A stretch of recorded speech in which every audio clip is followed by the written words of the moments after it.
Good evening. स्वागत है आपका दक्ष कंपटीशन क्लासेस के यूट्यूब चैनल पर। और मैं आपका अपना मोहम्मद आशिम मलिक एक बार फिर स्वागत करता हूं आपका अपने यूट्यूब चैनल दक्ष कंपटीशन क्लासेस पर। और कैसे हैं आप सभी लोग? उम्मीद करता हूं आप सभी लोग अच्छे होंगे, ज़बरदस्त होंगे, जिंदाबाद होंगे और अच्छे से अपनी तैयारी कर रहे होंगे।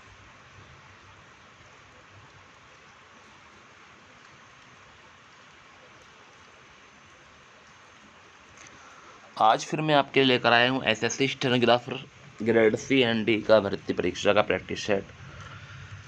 ऐसा प्रैक्टिस सेट जो आपके एग्ज़ाम में पूछा गया है और जो आपके एग्ज़ाम में काफ़ी बार आ चुका है। तो मैं आपको एसएससी स्टेनोग्राफर की प्रिपरेशन करा रहा हूँ और स्टूडेंट, क्योंकि आपको पता है कि इस टाइम हमारा एसएससी स्टेनोग्राफर का बहुत ज़ोर शोर चल रहा है। तो मैं भी सोच रहा हूँ कि आपको मैं अपना जीएस प्रोवाइड कराऊँ कि जो जीएस एसएससी स्टेनोग्राफर में पूछा जाता है वो कहाँ से आता है। कुछ बच्चे पूछ रहे थे कि सर एसएससी स्टेनोग्राफर में क्या क्या चीज़ पूछी जाती है, कैसे कैसे एग्ज़ाम आता है, तो उसके बारे में भी आपको बताने वाला हूँ। देखिए, ये निर्देश है एसएससी स्टेनोग्राफर के निर्देश है। निर्देश को थोड़ा समझिए। और निर्देश में लिखा है कि पहले परीक्षक के नाम, रोल नंबर, दिया गया प्रैक्टिस सेट अभ्यास हेतु, ताकि अभ्यर्थी एग्जामिनेशन हॉल में प्रश्नों को निश्चित समय सीमा के भीतर त्वरित करना गति से हल कर सके। तो कहने का मतलब ये है कि जो हम आपको प्रैक्टिस सेट करा रही हैं, इसमें हम आपको बता रहे हैं कि आप अपनी प्रैक्टिस इतनी कर लीजिए कि जो आपको एग्जामिनेशन हॉल में जाकर कोई समय का कोई दिक्कत ना आए। क्योंकि आपको पता है कि समय सबसे महत्वपूर्ण होता है और समय सबसे बचाना बहुत ही लाभदायक होता है बच्चों। तो इस वजह से आपको समय बचाना है। तो समय बचाने के लिए आपको प्रैक्टिस करनी होगी और प्रैक्टिस करने के लिए हम आपके साथ हैं। हम अपने यूट्यूब चैनल दक्ष कॉम्पिटिशन क्लासेस पर आपको तरह तरह के प्रैक्टिस सेट लगवा रहे हैं। अब आपको हिंदी का प्रैक्टिस सेट भी मिले करेगा जो आपका उत्तर प्रदेश पुलिस का तोड़ होगा।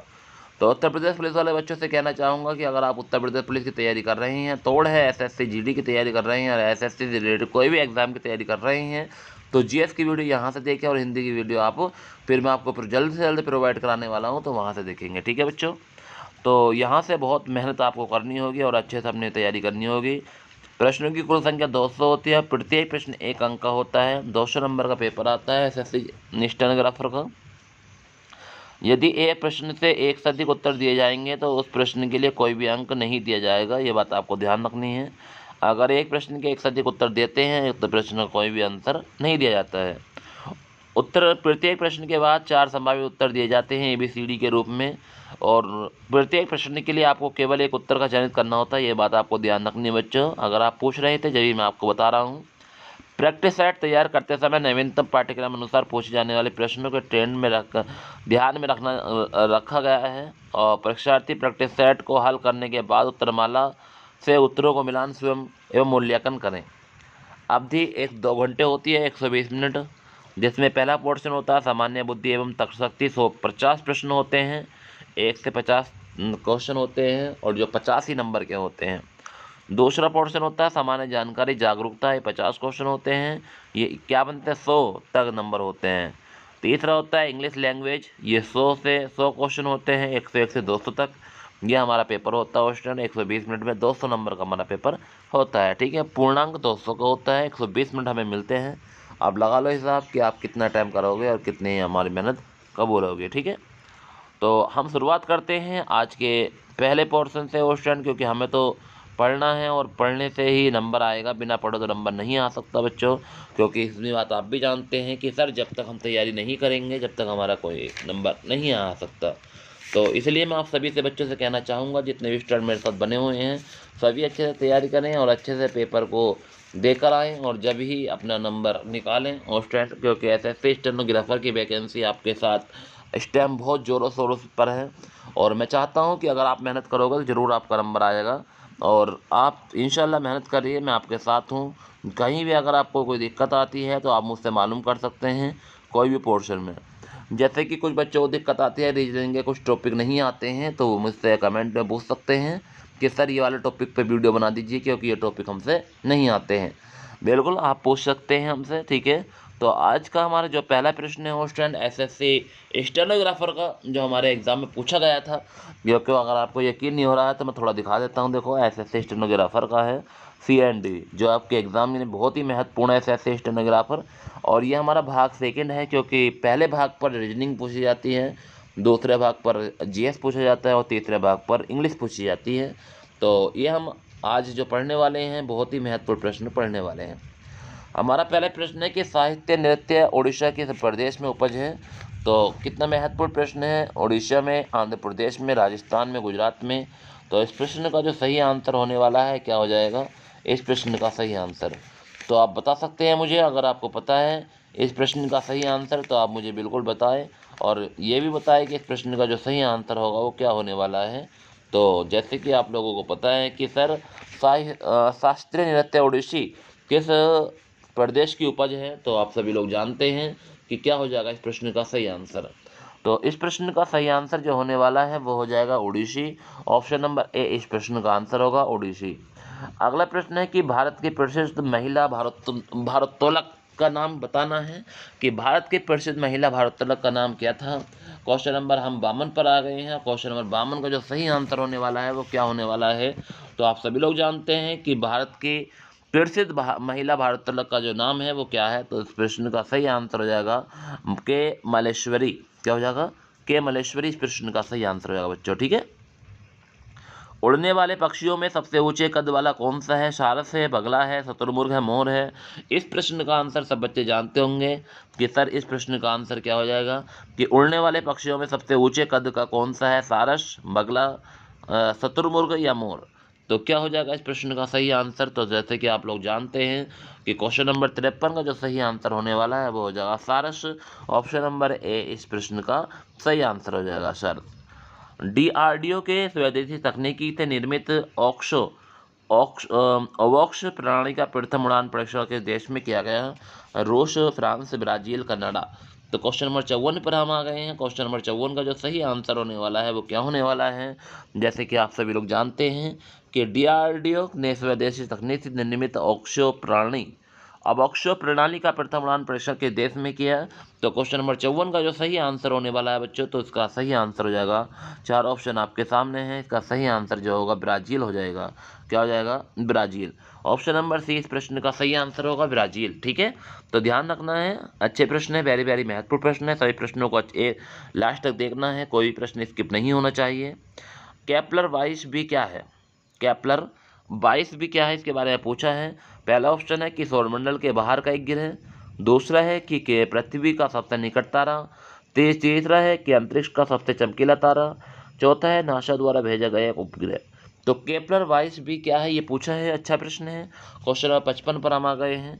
तो क्वेश्चन नंबर 55 का जो सही आंसर जाएगा वो जाएगा सौरमंडल के बाहर एक ग्रह।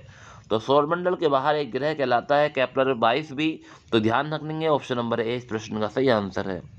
किसे गॉड पार्टिकल कहा जाता है, किसे गॉड पार्टिकल कहा जाता है, यूरेनियम को, टाइटेनियम को, बोरसोन को, हिग्स बोरसोन को। तो बताएंगे क्वेश्चन नंबर 56 का सही आंसर क्या होने वाला है। क्वेश्चन नंबर 56 पर हम इस टाइम आ चुके हैं, उस टाइम बताएंगे कि किसे गॉड पार्टिकल कहा जाता है। अच्छा प्रश्न है, वेरी वेरी महत्वपूर्ण प्रश्न है। तो इस प्रश्न का जो सही आंसर होने वाला है क्या होने वाला है। तो क्वेश्चन नंबर 56 का जो सही आंसर होने वाला है बच्चों, तो इसका सही आंसर हो जाएगा हिग्स बोसोन। किसे कहा जाता है, किसे गॉड पार्टिकल कहा जाता है, तो हिग्स बोसोन को कहा जाता है। ऑप्शन नंबर सी इस प्रश्न का सही आंसर है। विश्व मौसम विज्ञान संगठन की रिपोर्ट के अनुसार कौन सा वर्ष पिछले 161 वर्षों में 10 वर्ष गर्म वर्ष रहा। तो कितना अच्छा प्रश्न है कि विश्व मौसम विज्ञान संगठन की रिपोर्ट के अनुसार कौन सा वर्ष पिछले 161 वर्षों में 10वां सबसे गर्म वर्ष रहा, 2008, 2009, 2010, 2011। ऑप्शन अगर इस साल की बात करें तो इस साल भी हमारा जरूर आएगा पेपर में, तो सबसे गर्म वर्ष के लिए। तो ये बात की बात है, मगर जो प्रश्न है उसके बारे में पढ़ेंगे। तो क्वेश्चन नंबर 57 पर हम आ गए हैं, और 57 का जो सही आंसर है वो हो जाएगा 2011। क्या हो जाएगा, 2011 इस प्रश्न का सही आंसर हो जाएगा। ऑप्शन ध्यान रखना है। नेक्स्ट है 116 वर्ष पुराने मल्ला पेरियर बांध को लेकर किन दो राज्यों के बीच विवाद चल रहा है। ऐसे प्रश्न बहुत पूछे जाते हैं।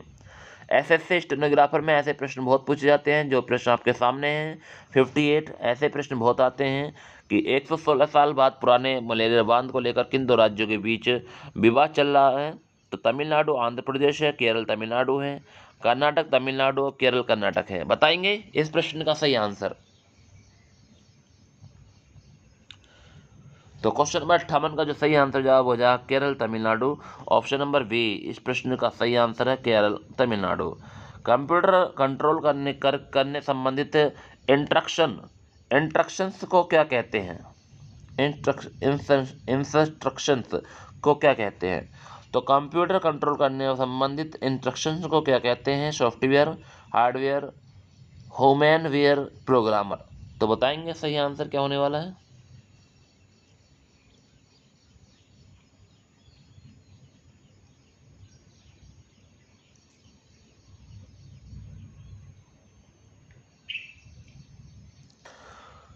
तो क्वेश्चन नंबर 59 का जो सही आंसर होने वाला है वो हो जाएगा प्रोग्रामर। ऑप्शन नंबर डी इस प्रश्न का सही आंसर है प्रोग्रामर। तो ध्यान रखेंगे, अच्छा प्रश्न था। अंतरिक्ष यात्री को आकाश कैसा दिखाई देता है। श्वेत, का गहरा नीला, हल्का नीला, काला। कितना गजब का क्वेश्चन है स्टूडेंट, 50 बार एग्जाम में पूछा गया प्रश्न है कि अंतरिक्ष यात्री को आकाश कैसा दिखाई देता है।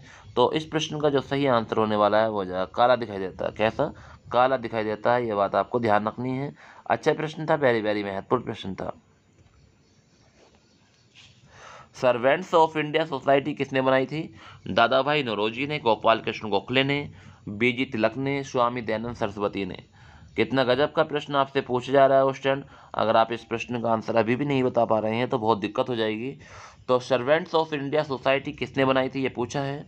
दादा भाई नौरोजी ने बनाई थी, गोपाल कृष्ण गोखले, बीजी तिलक, स्वामी दयानंद सरस्वती। तो क्वेश्चन नंबर 61 का जो सही आंसर होने वाला है बच्चों, तो क्या हो जाएगा गोपाल कृष्ण गोखले हो जाएगा। ऑप्शन नंबर बी इस प्रश्न का सही आंसर है गोपाल कृष्ण गोखले। तरल पदार्थ का घनत्व गर्म करने पर कम हो जाता है, बढ़ जाता है, बदलता नहीं है, दबाव के अनुसार घट या बढ़ जाता है।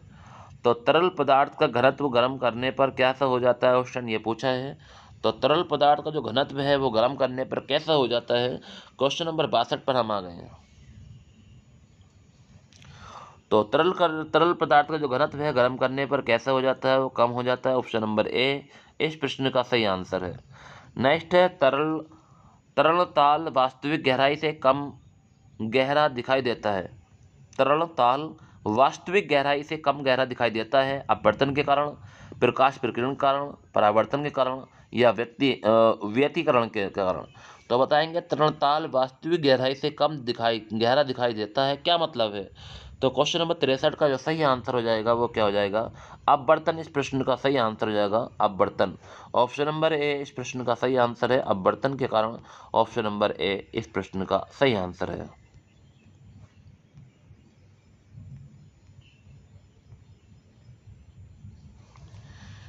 निम्नलिखित में से अधिक विद्युत चालकता वाला धातु कौन सी है। तो तांबा है, एल्युमिनियम है, चांदी है, शीशा है। क्वेश्चन नंबर 64 पर हम आ गए हैं और क्वेश्चन नंबर 64 आपके लिए बहुत ही महत्वपूर्ण है कि सबसे अधिक विद्युत चालकता वाला धातु कौन सी है। ये प्रश्न कई बार एग्जाम में पूछा गया है। तो क्वेश्चन नंबर 64 का जो सही आंसर है वो चांदी हो जाएगा। ऑप्शन जो आप सभी लोग जानते हैं क्या हो जाएगा इस प्रश्न का सही आंसर चांदी। अगले प्रश्न पर आ गए हैं कि आहार श्रृंखला में पादपों द्वारा प्रयुक्त सौर ऊर्जा होती है केवल 10%, 1%, 0.1%, 0.01%। तो आहार श्रृंखलों में पादपों द्वारा प्रयुक्त सौर ऊर्जा होती है, कैसी होती है ये पूछा है। क्वेश्चन नंबर 65 पर हम आ गए हैं। क्वेश्चन नंबर 65 का जो सही आंसर होगा वो जगह 1% होती है। कितनी होती है 1% होती है। इस प्रश्न का सही आंसर होगा 1%। स्टेनलेस स्टील में निम्नलिखित में से कौन सा तत्व नहीं होता है। Iron, tungsten, chromium, nickel. तो स्टेनलेस स्टील में निम्नलिखित में से कौन सा तत्व नहीं होता है। क्वेश्चन नंबर 66 का सही आंसर क्या होने वाला है ये पूछा है। अच्छा प्रश्न है, वेरी वेरी महत्वपूर्ण प्रश्न है कि स्टेनलेस स्टील में कौन सा तत्व नहीं होता है। तो आयरन है, टंगस्टन है, क्रोमियम है, निकेल है। तो इस प्रश्न का जो सही आंसर जाएगा वो टंगस्टन हो जाएगा। ऑप्शन नंबर 20 प्रश्न का सही आंसर होगा ऑप्शन, ठीक है। भारत में पहला समाचार पत्र निम्नलिखित में किसने शुरू किया था। दादा भाई नौरोजी ने, W.C. बनर्जी ने, रविंद्रनाथ टैगोर ने, जेम्स ए हिक्के ने। तो इस प्रश्न का सही आंसर क्या होने वाला है, बताएंगे एक बार।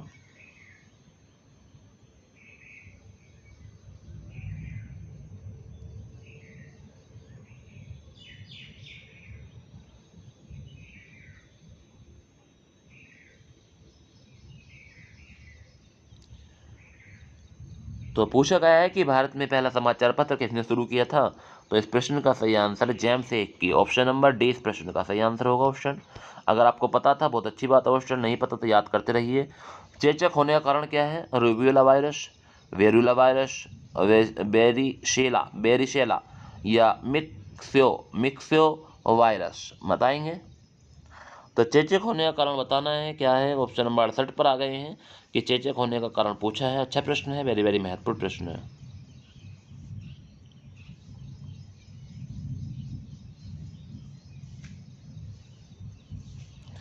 तो इस प्रश्न का जो सही आंसर जाएगा वो हो जाएगा वेरियोला वायरस। कौन सा वायरस, वेरियोला वायरस हो जाएगा। कीमत सिद्धांत को यह भी कहा जाता है समष्टि अर्थशास्त्र, विकास अर्थशास्त्र, लोक अर्थशास्त्र या व्यष्टि अर्थशास्त्र। तो कीमत सिद्धांत को यह भी कहा जाता है। क्वेश्चन नंबर 69 पर हम आ गए हैं।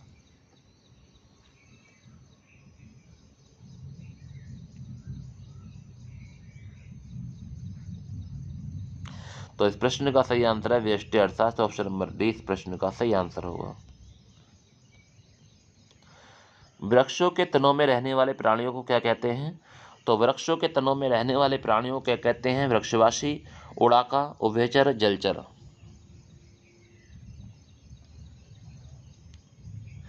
तो इस प्रश्न का जो सही आंसर होने वाला है तो आप सभी लोग जानते हैं वृक्षवासी कहते हैं। ऑप्शन नंबर ए इस प्रश्न का सही आंसर होगा कि वृक्षों के तनों में रहने वाले को क्या कहते हैं।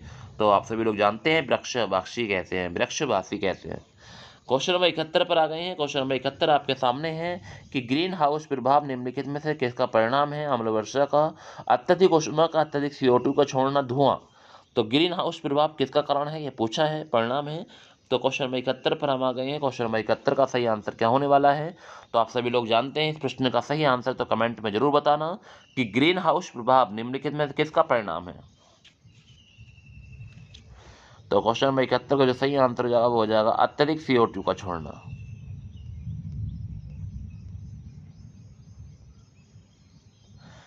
वह तापमान जिसका पाठ्यक्रम फ़ारेनहाइट और सेल्सियस दोनों पर समान होता है, वह पैमाने पर वही होता है। तो बताएंगे, वह तापमान जिसका पाठ्य फ़ारेनहाइट और कैल्शियम दोनों पैमानों पर वही होता है, 40 डिग्री, -40 डिग्री, 34 डिग्री, -140 डिग्री।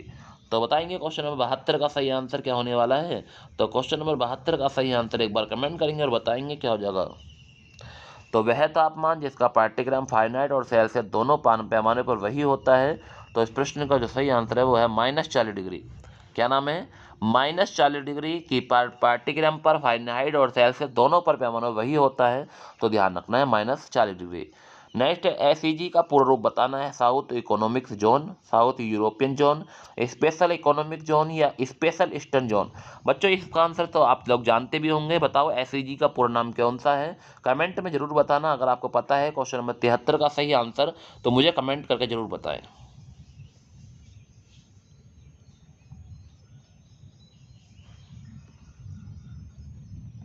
तो SEG पूर्ण नाम, सॉरी, SEZ का जो पूर्ण रूप है वो है special economic zone. Option number C इस प्रश्न का सही आंसर होगा। किसी वृक्ष की आयु का निर्धारण निम्नलिखित में किसके आधार पर करते हैं, घेरा, ऊंचाई, विकास विलय या सामान्य दिखाव। तो बताएंगे किसी वृक्ष की आयु का निर्धारण निम्नलिखित किसके आधार पर किया जाता है। क्वेश्चन नंबर 74 पर हम आ गए हैं। क्वेश्चन नंबर 74 का सही आंसर क्या होगा। तो क्वेश्चन नंबर 74 का सही आंसर होगा विकास विलय। ऑप्शन नंबर सी इस प्रश्न का सही आंसर होने वाला है। निम्नलिखित में से किसको राष्ट्रीय ऋण नहीं माना जाता, राष्ट्रीय बचत पत्र को, दीर्घ अवधि पॉलिसी को, बीमा पॉलिसी या भविष्य निधि। तो बताएंगे किसे राष्ट्रीय ऋण नहीं माना जाता है। क्वेश्चन नंबर 75 पर हम आ गए हैं। क्या हो जाएगा क्वेश्चन नंबर 75 का सही आंसर।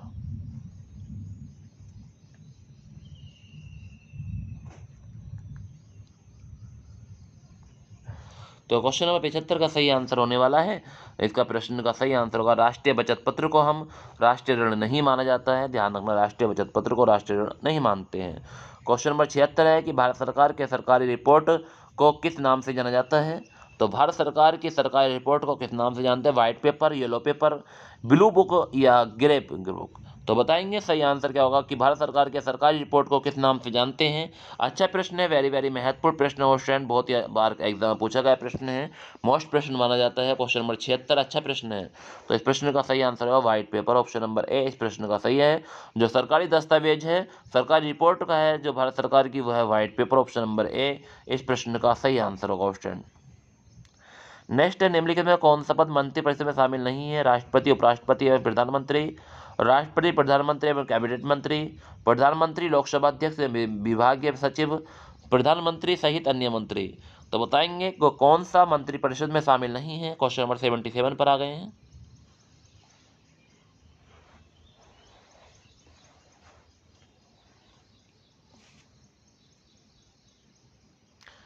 तो मंत्रिपरिषद में शामिल नहीं है, इस प्रश्न का सही आंसर क्या होने वाला है? चारों ऑप्शन आपके सामने हैं। पहला ऑप्शन है राष्ट्रपति, उपराष्ट्रपति एवं प्रधानमंत्री, राष्ट्रपति, प्रधानमंत्री एवं कैबिनेट मंत्री, प्रधानमंत्री, लोकसभा अध्यक्ष एवं विभागीय सचिव, प्रधानमंत्री सहित अन्य मंत्री। तो इस प्रश्न का तो सही आंसर जवाब हो जाएगा प्रधानमंत्री सहित अन्य मंत्री। तो ऑप्शन नंबर डी इस प्रश्न का सही आंसर होगा क्वेश्चन। इस वीडियो में हम आपको 27 प्रश्न ही प्रोवाइड करा पाएंगे क्वेश्चन, और इससे अगली वीडियो हम अगले वीडियो में लेकर आएंगे आपके लिए, ठीक है। जो मात्र हमारे 23 प्रश्न बचे हैं वो आप अगली वीडियो में देखोगे। एसएससी स्टेनोग्राफर के 50 प्रश्न मुझे पूरे करने हैं, तो क्वेश्चन अगले वीडियो में आप इसे जल्द से जल्द कवर करेंगे, ठीक है।